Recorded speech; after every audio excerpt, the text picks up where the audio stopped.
Hi, I'm Sunny Dean, And I'm Scott Drakeford.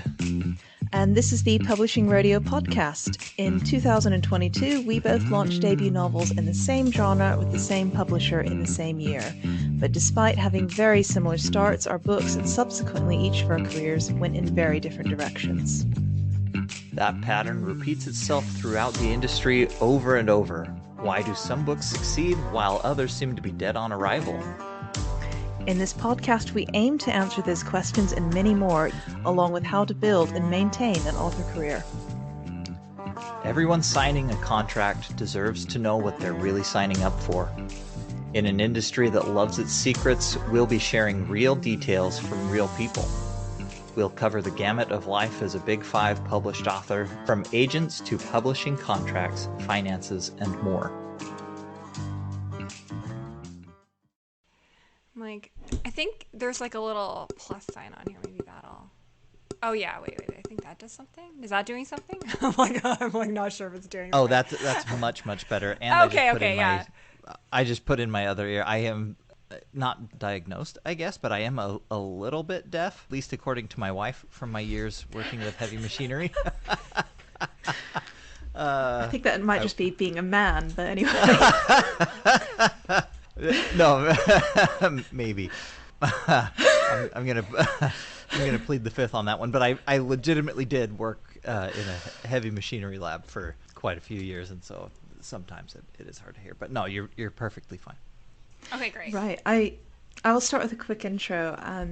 Welcome to the Publishing Rodeo, where we say the quiet part out loud to borrow Scott's excellent summary. We have with us today Andrea Stewart, who wrote the hugely buzzy Bone Shard Daughter, which, if I remember correctly, debuted in September 2020 and is therefore one of the few books I know about that actually kind of took off despite the ravages of COVID and has continued to have a lively readership. And we're interested kind of in your journey and what it was like to publish in COVID and your thoughts on that, but also just to talk about the finances of writing, what it's like to, actually get advances, live off them, divide them up, and some other things that I'd written down, income year by year, taxes, budgeting around royalties, really practical stuff that you never hear about in crafts or other sources. Yeah, I'm happy to get down with the nitty gritty. I talked to my husband and wrote down a bunch of notes about like how we handle this stuff.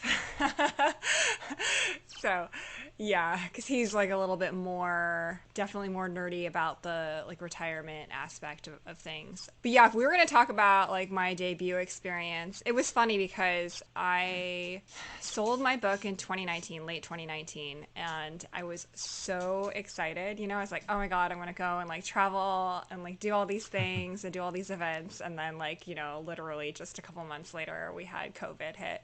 So, especially because it was like a really long journey for me to get to that point. Like that was my 7th manuscript that I had written. I'd queried a few before. I got representation, and then I had to go out on submission and die on submission before the Bone Shard Daughter. So it was kind of like a long journey. It was, I think, I got representation in 2013 and then sold Bone Shard Daughter in 2019. And then before that, so it had been 12 years in total. So I queried for 6 years and then had books go out on submission for 6 years. Wow. That's brutal. Yeah. That is dedication for sure. So, well, I mean, like it was one of those things where like I was like at that point it was a little bit of a sunk cost thing, right? Where you're like, well, what else am I gonna do with my life, right? You hear that a lot. Yep. Yeah. Not that I didn't have like a little bit of a crisis over that, because I did, because I was like, oh man, like I went and got this job that I felt like, okay, well, I don't have to bring my work home. So I can focus on my writing when I'm at home, and I could have like gone into a more intense field, but I didn't, because I wanted to write. So yeah, I think after my second book died on submission, I like had like a little breakdown. I like called my parents crying, and like they're like, oh, don't cry, like it's okay. And I'm like, no, I have to cry for a little bit, like that's part of the process, right? Yeah. Can I ask really quickly, like, how they felt about it? Because, like, I'm only half Chinese, but basically, I didn't tell my parents I was writing until after I got an agent, and then I just didn't mention it until I sold something because they were not impressed at any point until it actually sold. And then they were like, Oh, "Oh, we looked up your publisher on Wikipedia, and it seems like it might be a good publisher, so we're okay with this." It's like, well, thanks for that. it was a struggle. It was a big struggle when I was Oh. growing up. Like, I mean, they encouraged it like as a hobby, right? Yeah, yeah, But then it was like, well, like what are the things that you should actually like go to school for? And my mom even when I was like in my 30s was like, oh, like you should be a lawyer, and I'm like, I'm not going back to school, like I'm not doing it, you know. So yeah, we had like a lot of I would say definitely like I fought with my mom about that kind of thing a lot. It wasn't until like I started like selling stories and like making money at it, right, that my parents became a little bit more encouraging. And then also I think it helped that like I had a job that I was supporting myself, yeah. not as prestigious as perhaps they wanted for me, but yeah, it's funny because like my both of my siblings are like in tech, right? So I mean, my sister is like a designer, but she's also like working for YouTube, and then my brother was in the tech industry for a long time. So yeah, so here I am over here like, oh, I'm gonna write books, I'm gonna write fantasy books, right? Yeah, so it was definitely a struggle, most particularly with my mom. But like too, like I understand now, like being older and looking back, it's like different when you're an immigrant and you're coming to this country and you're like, well, I want better opportunities for my kids. Like my grandfather on my dad's side was a coal miner, right? And then my dad was a lawyer, so it's like, well, what am I going to be now, right? Because it can only go up from there. Yeah. Yeah, so looking back, I think about that, and like I'm like, my parents just really wanted the best for me, and yeah, like we conflicted over what that meant, but I know that they had my best interests at heart. They just didn't want me to be, in their words, a starving artist, which I got like Yeah, that thrown at same. me a lot when I was an adolescent. But I mean, although like back then it was a huge point of conflict, like I kind of understand a little bit more now that it was coming from a good place. Yeah, Yeah. same, yeah. I think just my mother came from extreme poverty and my grandmother as well, so they're always looking out like for the future for your own kids and the next And generation. in fairness to Yeah. them, if you're looking for not even wealth, but just financial security, publishing is not like a great place to find it, right? Like Yeah, and we'll yeah, get into that.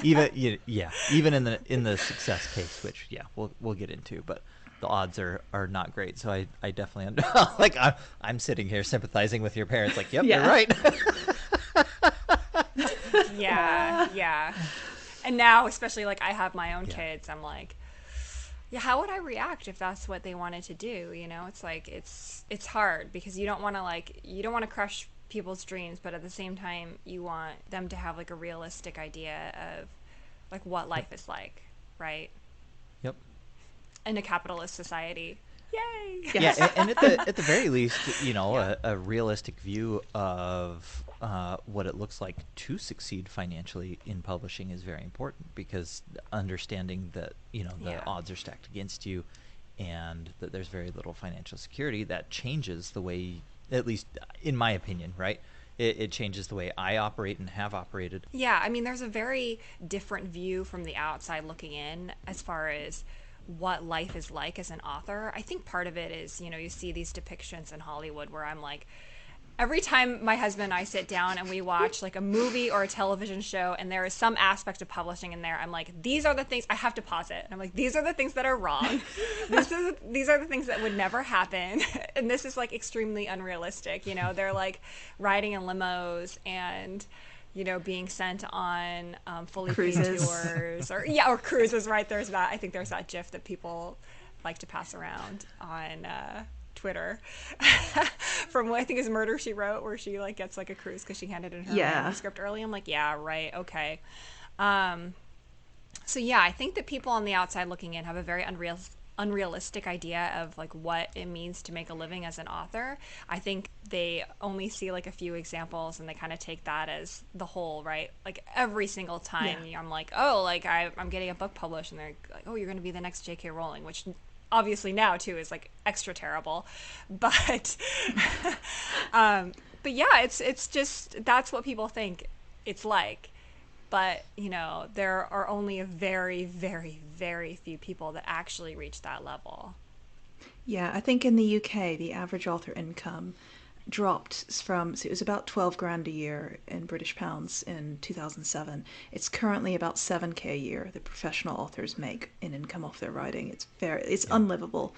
And, you know, even in the context, like when we're talking about bigger advances, the size of advance you have to get to actually make that livable across a period of years is so, like, you're talking in the top 1 or 2% basically of advances. Yeah, no, it's ridiculous. Like, for mine, it was in the realm of like where they say the significant advance, right? It's like 250 and up. So mine was, I think, like similar to yours, Sunyi, where it was like 300,000 for, I mean, with the exchange rates at the time, like about 300,000 USD for 3 books.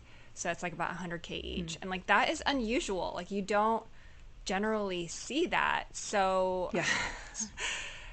and that's like, if you know, look at taxes and everything, I mean, that's not, I'm not making a tech salary, right? That's like right, but yeah, it's for me, it's like great, it's wonderful, and yes, like I can live off of it and I can live off of it well, but the vast majority of people are having, like, they're getting much lower deals. Like the most common I think is in the nice deal range, or very nice. I'm like trying to remember, what are those publishers marketplace, I think Courtney Mom says that you generally, I think for our genre, it's like 7 to 25k per book is probably a ballpark, and that's big 5. It's less if you're outside big 5, right? And you split that out over, you know, a period of time, just due to the way that contract payments are paid out. And then you look at like taxes and everything. Like I did like a little video on like TikTok where I broke out like, okay, well, 100K sounds like a lot.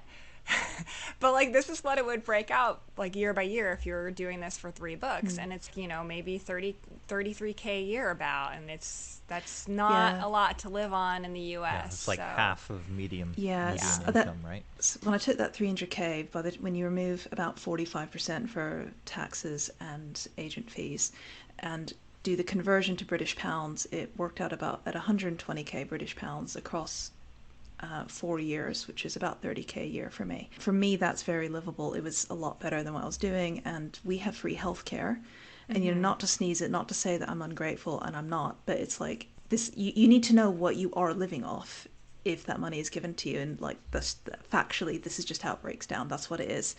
I'm glad to have it, but the fact that it's like you have to be in the top 2 or 3% to even be in livable category is wow. Yeah, it's wild. I don't know that there's a lot of other industries that work like that, you know, where you have to be in the top 2 to 3% of your industry in order to actually like live, have a middle class life off of your salary. So yeah, I mean, it's a little bit wild when you think about that. I mean, if I hadn't been married to somebody who, you know, makes more money than me and also, you know, has health care that I can get, like I would have probably moved back to Canada and like just tried to make it work like that, because at least like I could have gotten healthcare there, because healthcare in the US is very expensive if you don't have an employer who's paying for like a decent healthcare plan. Yeah. And even like the decent healthcare plans here are like, anyways, I'm not going to get into that, but it's not great here. It's not great. It is not great. No. There's a weird thing as well with the bigger advances where it's like, if you want to make it into a full-time career at that point, you then have to put a huge amount of energy into it, if that makes sense. It's like a vicious cycle. I had this discussion with another author, I think in 2020, because she had also gotten a big advance, and we basically came to the conclusion that, like, when you get a big advance, that's your best chance to build to build a sustainable income out the gate. And you really need to put a lot of effort into that to keep that momentum going, to keep the books out at a good rate, to do the events, to do all the stuff that's required of you. So you have to you feel this pressure to try, basically, and make it full time. And if you don't, then you run the risk that it doesn't work and you've blown your best chance to, if that makes sense. It makes complete sense. I think before I started getting offers on Bone Shard Daughter, I knew pretty early on that something was going to happen with it because we were getting a lot of interest. So I sat down with my husband and we talked about what is our threshold for when I would quit my job.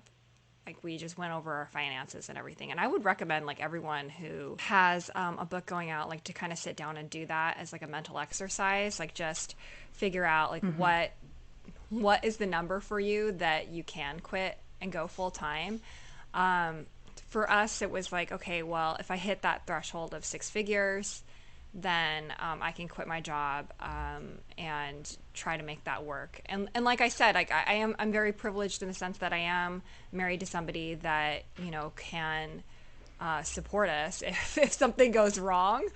Especially I have kids, so if I was trying to do this on my own, or if he didn't make as much money and we had the 2 kids, it's I don't know that it would be realistic to try to quit my job at that amount. But yeah, so I think that it's a good thought exercise to go through to figure out what you need to live off of and what makes sense for you to quit your job at what amount. It was wonderful that it came through more than what I expected. So I think that I got really lucky because in a lot of sense, because I think where people really got hit hard was in that spring, early summer debut period where everyone was scrambling. Nobody knew what the heck was going on with the pandemic. People were wearing cloth masks. We didn't know that oh, hey, N95s are better. Everybody was just kind of panicking a little bit. Nobody was thinking about books, right? Because everybody was thinking about how do I stop myself from getting this? And I think we were all kind of focused on that. So I think that the debuts that hit March, April, May, those that time period was really, really bad. I feel that put you at a serious disadvantage. No matter how much money your publisher had put into it, the attention was just not there. All the air was gone from the room, right? By the time that September rolled around, I feel we had kind of reached a little bit more of an equilibrium. Everyone had kind of dug in and understood, hey, this is a longer term thing. I don't think it, I personally at that point didn't think that it was going to be this long term, but at least I think people had kind of settled into the idea and had started to look at well, what am I going to do during this time? People were, doing the bread baking and I think we're starting to read books again. There were those statistics that showed that, publisher sales went up during the pandemic. So, I think that I fortunately hit right in that time where we were past the panicking phase. So yeah. No, that's really good. And I hope this doesn't come across wrong to any listeners, but I guess something that I think about a lot in terms of finances is that a lot of writers do rely on a spouse one way or another. And I think looking to the future and planning your finances is a really good idea. I did some of that before I went on sub. It's because there was a bracket of money where it's this just replaces the social security that I'm on and wouldn't help me. And then there's a bracket of money where it was helpful. And I think it's worth looking at finances in terms of what happens if your partner dies or you separate. Because basically, without getting into it too much, because I always find the story really embarrassing. In about 2012, when I was moving between work visas, something went very wrong at the immigration office here. And I basically became an illegal alien for 4 years, and after that was eventually sorted out. Well, it's embarrassing because it's how this country feels about immigrants, and there's no legal support for it. Anyway, at the end of that time, my son had been born, and it became increasingly apparent that he had needs which were additional. I ended up becoming his carer, and fast forward to 2020 when I was separating from my partner, and I'd been out of work 9 years. I had no bank account in my name because of immigration issues that had dragged on so long. I had no bills or details on my name and all this stuff. So I guess what I'm trying to say is if you ever find yourself in a position where you need to leave your relationship, but you can't because you are financially dependent on your partner. That is a really shitty place to be. It sucks. And likewise, I would hate for anyone to find themselves in a situation where their writing career is in jeopardy because the person they're relying on is either no longer able to support them, no longer able to work, or that relationship is not panning out. I'm not going to say don't do it, because sometimes that's the only way you can have a writing career, is to allow someone else to support you and contribute to that in the early years. And also some people are going to do it anyway because it's better than not having that chance. But do it with your eyes open, I guess, would be my advice there. And, be aware that it is a risk. If possible, have some kind of backup plan, have some kind of fallout plan. Spend some time thinking about what your life would look like if that financial support was removed, because it happens more often than you think. And as much as you can protect yourself and your future, I think it's a good idea to do that. For me, I never want to be financially dependent on someone else again, but that's my choice, and that's a different choice for every person. A lot of people do rely on a partner for part of that time, and it works really well. So, Scott seems happy. Blink twice if you're in distress, Scott. Yeah, no, I mean, so I'm definitely in that category, right? There are a few things I'd like to say.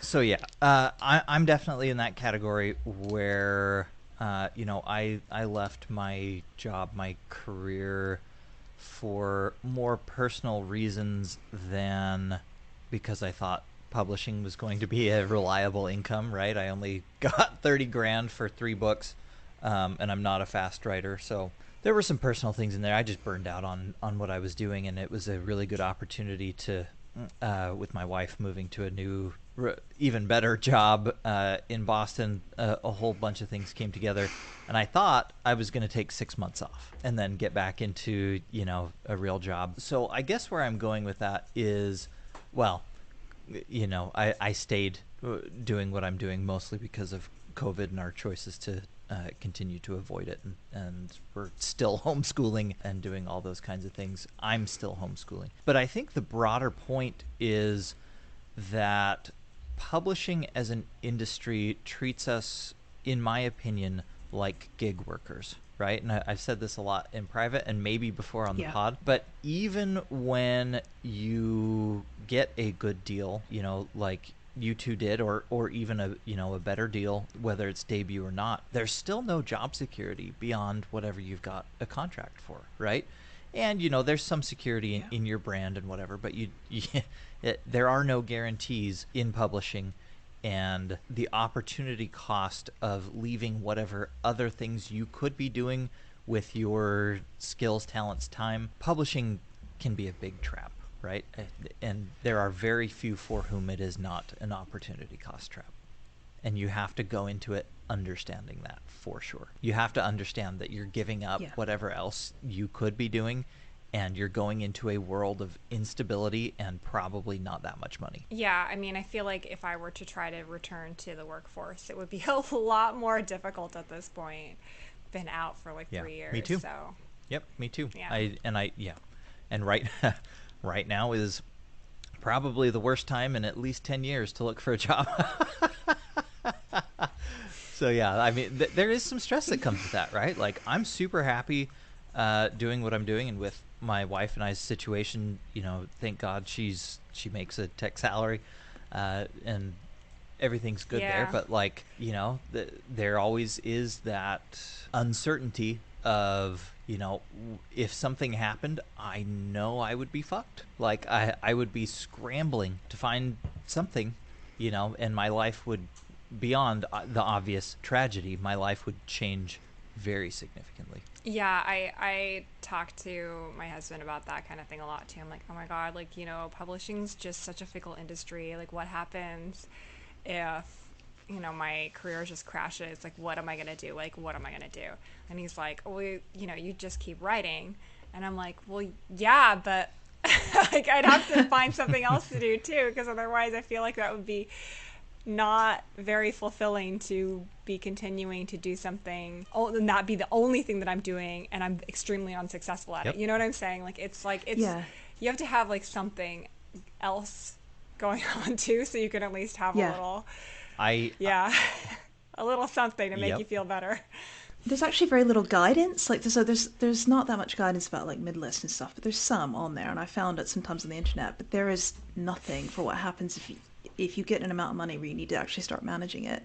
And I actually reached out to people after I got my deal. I was reaching out to people who ran podcasts and industry experts. It's like, what do I do? How do I know that this is going to succeed or fail? And almost every single one of them, the ones that bothered to reply, just said, "Oh, you don't have to do anything. Books that size don't fail," which is untrue. Careers can go off track at any point. So, unless you've got a further question, Scott, I was going to kind of spring from that actually into some of the things that you've taken notes for, Andrea. I don't actually know exactly what they are. Yeah, I just took notes on what we do to kind of mitigate some of the tax stuff. Part of the thing that I think people don't talk about or think about is that when you're working as an author, you are an independent contractor, so you are self-employed. So that means that you are paying payroll taxes on the employee and the employer side. So you're paying for both of those, which feels a little bit, honestly, unfair, especially because it's not you're getting a ton of benefits or anything from being an independent contractor or working as an author. So yeah, there's that you kind of get double taxed on that. So one of the things that I did after that was after I was getting my pretty big book deal, was talking to a CPA and figuring out what's the best way that I can handle this. So for me, because of my situation where my husband has the healthcare and he's making a decent amount of money, so we don't need as much of the income that I'm making. So we ended up setting up an S corp, which is something in the US. I know this is country dependent, but part of the benefit of that is that you can pay yourself a salary from your corporation. So you're going to be paying payroll taxes from the corporation side, but since the salary that you're paying is less than that full amount that you're getting from the publisher, then you're only paying payroll taxes on that amount. So for me personally, what I ended up doing is paying myself about $30,000 a year as a salary. It does have to be a reasonable salary. You can't pay yourself $1 because the IRS is going to be that doesn't seem like the kind of salary that anybody should be making. But $30,000 is a pretty reasonable salary for a writer. So I did. So I'm paying payroll taxes on the corporation side, and then just payroll taxes for $30,000 on my side. So payroll taxes is Medicare, Social Security, and unemployment. And like I said, that's split between the employee and the employer. So I do pay less payroll tax, and then excess money that I have, I can bonus it to myself, and that I don't pay payroll tax on. So that is a little bit of an advantage. It is one of those things though where you have to kind of sit down and figure out if it financially makes sense for you, depending on how much money approximately a year that you're getting, because there are setup costs for that. It's several $1,000s to set up an S corp. Mind you, you do only pay that once. However, in our case, we don't do our own taxes at this point. We do pay somebody to do our taxes. And they do the taxes, our personal taxes, and also our taxes for the corporation. And that ends up being a couple $1,000s a year. So you really have to kind of sit down and make sure that makes sense. Obviously, if you are getting a significant amount of money, I would recommend talking to a CPA and figuring out what makes sense for you, because what I'm saying is what makes sense for me. but that doesn't necessarily like make sense for everyone, even if that is the amount that you're making. Another thing that we do is we max out the 401k. So that's like the tax advantaged retirement account. So in the US right now, the limit is 22,500, I think, for that. So I just maxed that out. So I put like a bunch of money into there, and I can do an employer match too, since I have the S Corp, since I have that corporation set up. So I can do a match from my S Corp. And I don't know the exact percentage for that.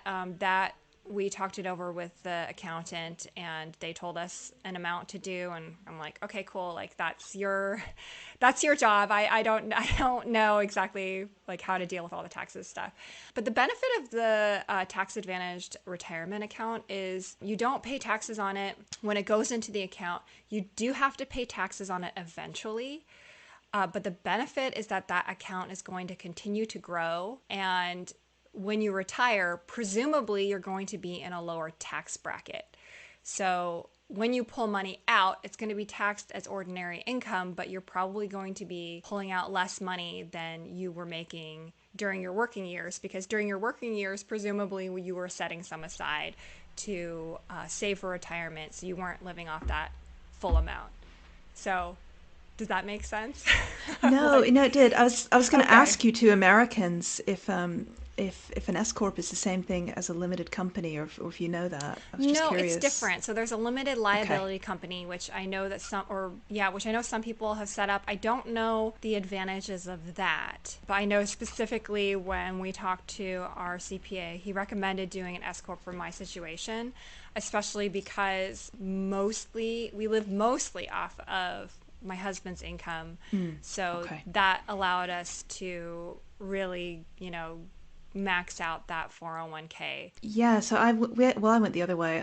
As soon as I had that money come in, I went and I had to find a tax specialist who does UK and US tax, because I have dual citizenship, and God bless America, it is one of the few countries where you pay tax based on citizenship, not location.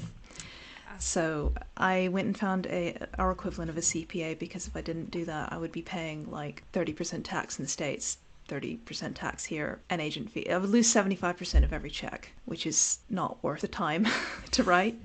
Yeah, and we set up a limited company, I think, because that basically allowed me to file for exemptions, and I blow £1,800 every year, telling the US government that I shouldn't have to pay tax twice. Yeah. Yeah, I do live off, because there's no other income coming in. So I think maybe that's also why I'm on an LLC, because here I pay myself just under like the taxable limit, which is like 11K a year, and then you claim like dividends as a shareholder of the company. It sounds so dodgy, but I don't know. I know, That's just I what know. the tax guy said to do. So. It's weird, right? I mean, I'm like setting up a corporation where I'm paying myself a salary. It's a little bit strange. Yeah. Oh, and then we do also have like a defined benefit pension plan, so that any like other extra money that I have left over, I can put into that. So yeah, so then it like, usually like wipes out most of the profit that I would have incurred. It's like a little bit weird, but I think that it's definitely better than what it would have been otherwise, which is like paying so much just because you are both sides of that, the employee and the employer. Yeah. Because I know like it's like right about the time, and I see all the complaints from my friends about the payroll taxes where you're paying both sides, and it's and like I said, it's not going to work for everybody, just depending on like where your income falls, but yeah, it definitely makes it a little bit less painful for me. Yeah, I tried to do my US taxes myself one year, and it had me almost in tears, so that now I do have my accountant do that as well, because especially when you start getting like foreign royalties and you get like a check here and a check there, and there's just like a million things that you're trying to keep track of, and they want 15 details for everything, and I know, first world problem, but No, I mean, we pay somebody to do our taxes every year, and my husband still had to take 2 days off of work to like go through and gather everything Yes. to give to the accountant to do the taxes. It's just, Yeah, I mean, this is like one of the things where I'm like, oh, that would be great if like ChatGPT could just do that. Yeah. Right? No, it's writing novels instead. Great. Yeah, will do right. that too, Like eventually. let's forget like it taking over the creative field. It's like make it do the stuff that we don't want to do. It will. So well, for the record, I don't haven't made enough money with writing to bother with an LLC or S corp, and I just looked it up because I'm familiar with each entity type, but I didn't know the exact difference between the LLC and the S corp. And it looks like the big difference, at least in terms of what we're talking about, is that LLCs pay FICA and so payroll taxes on income tax and distributions. So Andrea talked about bonuses. You could also, I would assume, issue dividends or whatever you wanted that to look like. Yeah. And in an S corp, those distributions, so bonuses, dividends, whatever, are only subject to income tax and not the payroll taxes. So that makes a lot of sense, and that's potentially a way to get out of. I don't know actually what payroll taxes look like right now, but if I remember, they were in the ballpark of like 5 to 7%, right? Yeah, my husband said he thinks it's about 6.5%, but I didn't have the that time sounds to right. look. Yeah, We don't 6.5% have- for Yeah, each that's side. ballpark, right? Yeah. We didn't have 6.5%. Sorry, we don't have payroll tax. We have something here called national insurance. But I think it's very similar. It's you're paying into the healthcare system and your pension and essentially unemployment benefit if you need it. Yep, makes a lot of sense. This is not legal or financial advice. Yeah, please don't. Consult your lawyer and or CPA. Yeah, absolutely. I mean, it's just to give people a sense of the things to think about, really, because I can't even tell you exactly what I do with my accountant. It's a lot of me flailing down the phone almost in semi-tears while he just tells me calmly what to do and that everything will be fine. I really hate money. I really hate numbers, sorry, so I find that all that stuff stressful. I personally don't budget around royalties at all because I don't expect or plan around getting them. If I get them, it's an amazing surprise, but otherwise they're so unpredictable. I don't know if you do the same, Andrea, but I just budget around advances. Yeah, I don't. When I get royalties, it's like a pleasant surprise. I just started getting royalties from my French contract, and I was like, "What? Oh, that's like extra money I was not expecting, right?" I usually just go off of my contracts. It looks like I will probably start to get royalties pretty soon, which, again, I'm like, that's just an exciting bonus, really. But you can't expect that you're going to earn out. I think they say the majority of contracts do not earn out. So yeah. And that's a good thing. Although I'm not sure we'll get into that yet, but that's generally a good thing. And it's funny because I have discussions with indie authors sometimes where they'll say stuff like, "Oh, but the royalty rates are so low in trad," and it's like, I don't care. I'm not in this for the royalties. I'm in it for the advance, because you're in it for the big chunk of money, right? Yeah, the chunk of money that comes up front. Yeah, and it's guaranteed. Right, and it's like mostly predictable. I know that, some things can come up where it gets delayed. So I don't know like what it's like for everybody else. Mine is split into, gosh, I don't remember how many payments. I've got three books. So there was like a payment on signing, and there's like I think it's about like a third. I can't remember. And then like everything else is split up between payment on delivery, payment on hardback publication, and then payment on paperback publication. Andrea, do you mind if I go back to your debut experience? And I've asked basically everybody who's been on this, at least everybody who's debuted semi-recently. You already said that, you went a little later in 2020, so maybe you didn't get the full brunt of the COVID panic and everything. But did you notice anything that seemed to work beyond just writing an excellent book? Because it seems like you had a whole lot of interest up front, and people obviously love your book. But did you see anything either on Orbit's side or your side that you did that led to success, or at least potentially contributed to it? Oh gosh, I don't think I did anything, frankly. I mean, for me, it's so hard to know, right? Because you do these things and you don't really have the data to say, well, this is what contributed, right? All we have are like reading the tea leaves, which is not very helpful. You can't go and ask everybody, well, why did you buy my book? I think Yeah, gosh, like I think when the paperback came out and then they had that featured at Barnes and Noble as like one of their speculative fiction pick where they have it in the front of the store, that was hugely helpful. Obviously, I had nothing to do with that. I think that Orbit put like a really good marketing push behind my book. And then as far as what I did, like for me, like, you know, I had been wanting this for so long. So I basically just said yes to everything. Like everything that somebody came by and said, will you do this interview?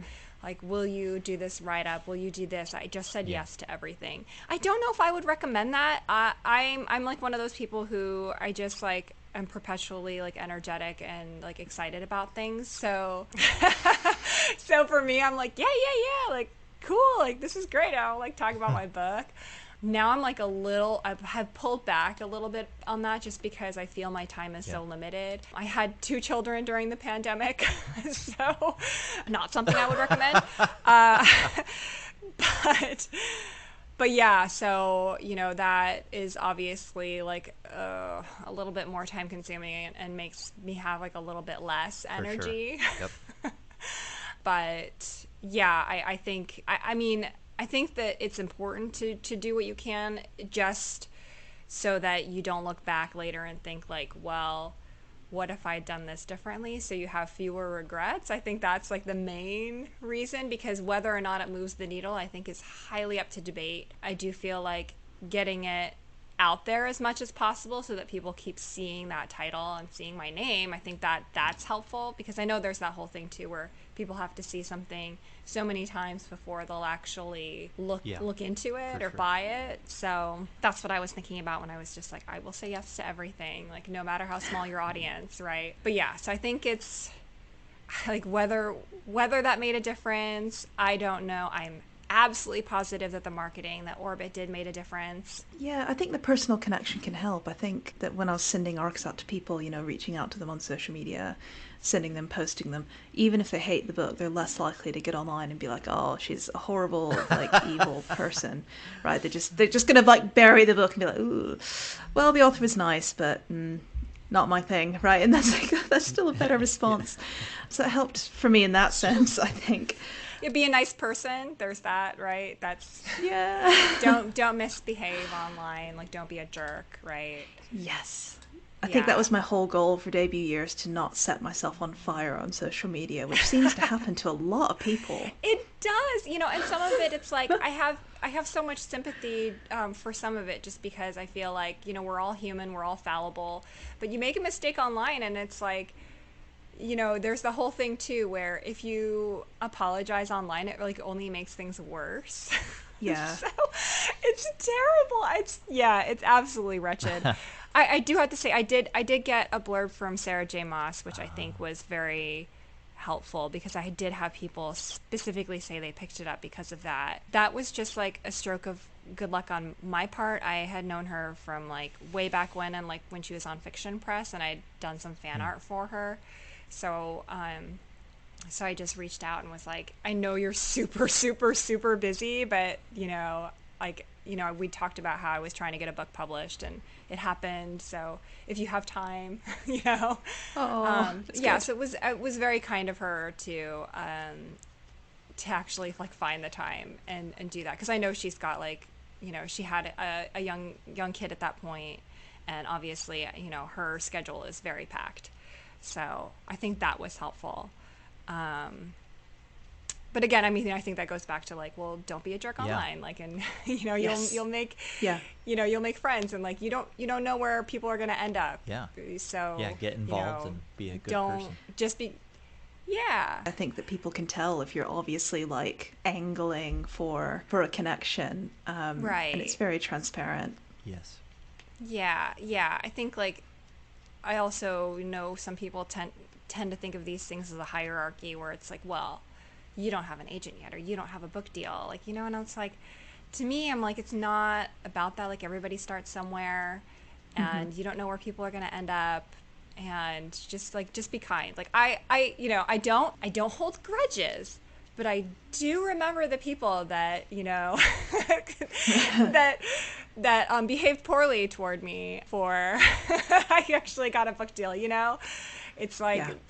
some people can be quite rude, and I don't think that that's like, just don't do that. Just don't do that. So I guess I would kind of start to close out by asking if you have any kind of top tips or tricks for writers who are starting to dip their toes into contracts and advances and to look at managing their finances. Or any other things you want to suggest about your writing journey in general that you think would be good for Yeah, people for to sure. know? Oh gosh. I think like definitely have a group of people that you can talk to like on a Discord or something. I've Yes. had these conversations where, you know, my friends and I see something that like somebody has put on Twitter and we're like, "Oh god, like they should have like just talked to their like little writers group before they decided to go blasting that everywhere."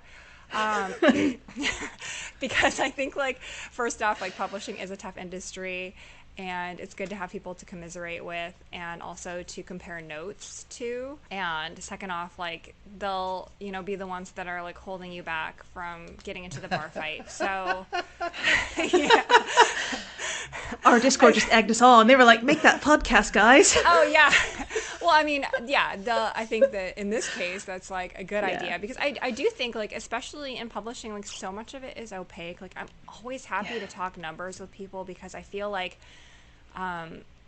especially, I don't know how it is in the UK culturally, but in the US everybody's encouraged like not to talk about their salaries or not to talk about how much money they make. Yeah. It's considered uncouth, right? But that really, I'm like, who started that rumor, right? Because that really only benefits the employer, because then they can keep, you know, whatever differences quiet and just pay the people what they think that they'll take rather than what they think that they're worth, you know? Yeah. So I think that it's really important to talk about this stuff and to be open about it. But yeah, like if anyone like sees me at a convention or wants to talk about this stuff, I'm happy to sit down and talk about it. Again, I just want to give the caveat that I've been very, very lucky and I'm very privileged. Like it's not this way for like most writers. So yeah, I've just been very fortunate. Yeah, I guess that's like, that's No, it's like fine. winding down here. No, it's right. It's like, I guess it's nice, I suppose, when we. I'm going to restart that. Um, I I appreciate and other people acknowledge privilege, and I try to acknowledge my own, because I think the alternative is you start to believe your own hype, which is the one Yes. thing you can't afford to do in this industry. Hype is for buzz and reviewers. It's not for the author. You've got to stay grounded. Right. There's definitely a survivorship bias. Like, I don't want to say, like, well, Yes. you all should go out and do this because this is what worked for me. Because that's not the way that it is for everybody. We all have different circumstances. Oh, totally. I used to turn off podcasts that like, oh, to get an agent, you must go to conferences. Like, nope, can't do that. I'm done with you. Yeah. Yeah. There is no definitive right way, which is like, it's good to know. It's unfortunate in some ways, but it's also fortunate. It's also good in some ways. So, Yeah. Really, just thank you for being willing to share everything you did, because, as you said, this is a very opaque industry, and it really only benefits everybody but us. benefits the big corporations. Yeah. It does. And I mean, this is the part of every episode where we say we love the individuals at our publishers and that we've worked with, but as companies, they really are extremely old-fashioned, and in the worst ways, right?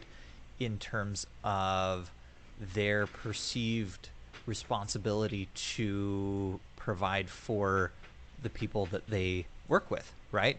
They don't see us, and we're not, right? But they don't see us as employees in any way, shape, or form. And even if they are our best friends, I mean, there are some real huge risks associated with getting into this business, and it's not as glamorous as it looks, even when you are a legitimate success. I also wanted to mention, though, that beyond looking at the negative side, and I do appreciate your feelings of having been lucky and being privileged, etc. I mean, I do just want to say that both of you have done a fantastic job, both on the writing side and the business side of being and becoming authors. I mean, Andrea, right, you said you wrote 7 books before you got published. You were agented for 6 years and died on sub several times. Like, that's a level of dedication that not a lot of people have, right? And I know, Sunyi, you said that you had at least 1 book die on sub, and you've written at least 4 books, I think, before Book Eaters. No, 3 books? not that, 2 or 3. I can't. But to be like, if I'd had to go through 7 books like Andrea, I think I would have given up long ago. So Yeah, you get yeah. kudos from me. Yeah. I mean, I almost feel like it was to my detriment to get my first book published, especially before I had time to learn what the lay of the land looked like in terms of the business of publishing. So yeah, I mean, kudos to both of you, because I think the opposite side of that survivorship bias is you being willing to write down what it actually took you and took to get you to where you are. So congrats, Yeah, and thank you so much for sharing. Yeah, I do have to say, on the positive side, it's like the best job in the world. I have It like is. flexibility, and I can determine what my schedule is, like if I have to go, and if I want to go and like spend some time with my kids, I can like go and do that and leave early, leave work early. You know, it's yeah, it is on the positive side, like the best job in the world. It really is. Yeah, absolutely. I Yeah, agree. totally agree. You've been listening to the Publishing Radio Podcast with Sunyi Dean and Scott Drakeford. Tune in next time for more in-depth discussion on everything publishing industry. See you later.